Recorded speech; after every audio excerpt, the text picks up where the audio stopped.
ሶስት ወሳኝ የሆኑ ምክሮችን እመክራቸዋለሁ። ያገኘሁትኝ ከረሱል ሰለላሁ ዐለይሂ ወሰለም ነው እና በጣም ጠቃሚ የሆነ በዘመናችን አሁን ባለንበት በተለይ ደግሞ በደንብ የሚጠቅመን የሆነ ምክር ነው። ይህንን ምክር የጠየቁትኝ ዑቅባ ናቸው ኢብኑ ዓሚር ረዲየላሁ ዐንሁ ለምከም ስራው እንድለት እና ቁልቱ ያ ረሱለላህ አንተ ያላህ መልእክተኛ ሆይ ምን ነጃቱ። ሰሃባዎች የሚጠይቁት ጥያቄ በቃ ልብን ሰርስሮ አጥንትን ሰርስሮ የሚገባ ለሰዎች ጠቃሚ የሆነ ጥያቄ ነው የሚጠይቁት እና እንደኛ አንተ ፈንቶ አይደለም አሁን ላይ እንደምናደርገው እና መነጃቱ ነፃም ለመውጣት መዳኛ ሰበብ የሚሆነኝ መዳኛ መንገድ ምንድን ነው ብሎ ጠየቃቸው ያላህ መልእክተኛ አለይሂ ሰላቱ ወሰላም። አዛኙ ነብይ ሰለዋቱ ረቢ ወሰላም አለይሂ ደግሞ አምሲክ አለይከ ሊሳነክ ምላስህን ያዝ አሉት። ምላስህን ያዝ። አስባችሁታል? አሁን እኛን እያጠፋን ያለው ምንድነው? ምላሳችን ነው። እንሳደባለን፣ ሰዎችን እናንቋሽሻለን፣ ሰዎችን ዝቅ እናደርጋለን። በምላሳችን ያመጣ ነው ጣጣ ነው ጀሃነም ውስጥ ባፍጤማችን የሚተክለን ዱንያችንን ራሱ የሚያበላሸው ቀናችንን የሚያበላሸው የሰውን ቀን የሰውን ህይወት የሚያመሰቃቅለው በምላሳችን የምንናገረው ንግግር ነው።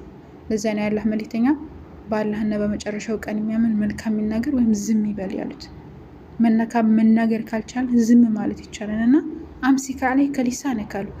ምላስህን ያዝ አሉት ያላህ መልእክተኛ አለይሂ ሰላቱ ወሰላም። እና የመጀመሪያውና አንደኛው ምክር ምላስን መያዝ ነው። ሁለተኛው ምክር ወለየስዐክ በይቱክ ቤትህ ይብቃ ቤትህ ይስፋህ አሉ። ገብቷችኋል? አሁን ላይ ከሰው ቤት ስትሄዱ እንዴት ነው? ምናልባት ለ3 ቀን ለ4 ቀን ምናምን ታግሰው ሊጠብቋችሁ ይችላሉ። ግን ከሆነ ጊዜ በኋላ እንደናንተ እንኳን ቀጥተው ባይናገሯችሁ ምን ያደርጓችኋል? በቃ አይሄድም እንዴ ሸክም ሆነብን እኮ ምናምን ነው የሚሉት። ገብቷችኋል? እና ቤትህ ይብቃ አሉ። ማንኛውም ነገር በቃ ቤታችን ሚስጥር ደፋኝ ነው፣ ሚስጥር ደባቂ ነው። ራበንም፣ ጠማንም፣ ተቸገርንም፣ ተጎሳቆልንም፣ ተደሰትንም ቤታችን ይብቃል። ከቤታችሁ አትውጡ። ቤታችን ይብቃል። ሁሉን ነገር ውጭ ማድረግ ጥሩ አይደለም። ገብታችኋል? ሁሉ ነገር ውጭ በሆነበት አሁን ላይ የሰው ህይወት እየተመሰቃቀለ ያለው ከኛ አልፈን ቤተሰብን፣ ጓደኛን፣ ሌሎችንም ሰዎችን እየጎዳን ያለው ቤታችን ስለማይበቃ ነው። ከቤታችን መውጣት የሌለበትን ንግግር አውጥተን ስለምንናገር ነው። ቤታችን ስለማይበቃ ነው ህይወታችን እየተመሰቃቀለ ያለው እና ቤትህ ይብቃ አሉት። ሁለተኛው ምክር ነው ይሄ። ሶስተኛው ምክር ወብኪ አላ ኸጣያቲክ የሰራሁ ወንጀል ላይ አልቅስ። ስንት ወንጀል ነው ያለብን እኛ። አሁን የሰውን ነውር እንከታተላለን እንጂ ተጀሱስ እናደርግ አላህ አዘወጀል ወላ ተጀሰሱ ብሎን ሳለ አትከታተሉ የሰውን ነውር ብሎን ሳለ የሰውን ነውር እንከታተላለን እንጂ እኛ ያለብን ነውር ያለብንን ቆሻሻ ያለብንን ወንጀል ለማስወገድ አልቅሰን አናውቅም።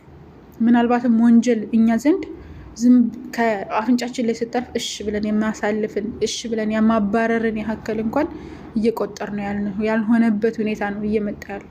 ትልቅ ወንጀል ሰርተን ቀደምቶች የተራራ ያክል የሚከብዳቸው አሁን ላይ እኛ ምንም ሳይመስለን እንቅልፍ እየተኛንበት ያለበት ሁኔታ አለ እና በወንጀል አልቅስ ማለት ያ ረቢ ምህረት አድርግልኝ፣ ወንጀልን የሰማያትና የምድር ያክል አርቅልኝ፣ ያ ረቢ ምህረት አድርግልኝ ብለን አላህን መለመን፣ ወደ አላህ ማልቀስ። ያ ረብ አንተ ዘንልኝ፣ አንተ አዛኙ ጌታ ነህ፣ ሩህሩህ ጌታ ነህ እና ዘንልኝ ብለን ወደ አላህ ሱብሓነሁ ወተዓላ ልናለቅስ ይገባል። ሶስተኛው ምክር ይሄ ነው።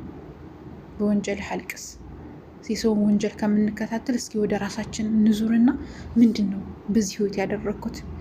ምንድን ነው አላህን ሰዎችን የበደልኩት ምንድን ነው ብለን ራሳችንን ጠይቀን በዛ በወንጀል ባሳለፍናቸው እያንዳንዱ ነገር ማልቀስ፣ ምህረት እንዳደርግልን አዛኙ ጌታ አላህ አዘወጀል ማለት ነውና አላህ ሱብሓነሁ ወተዓላ በራሳችን ቢዚ ያድርገን፣ መጨረሻችንን ያሳምርልን። አላህ ያህፍዝኩም። ሰላም አለይኩም።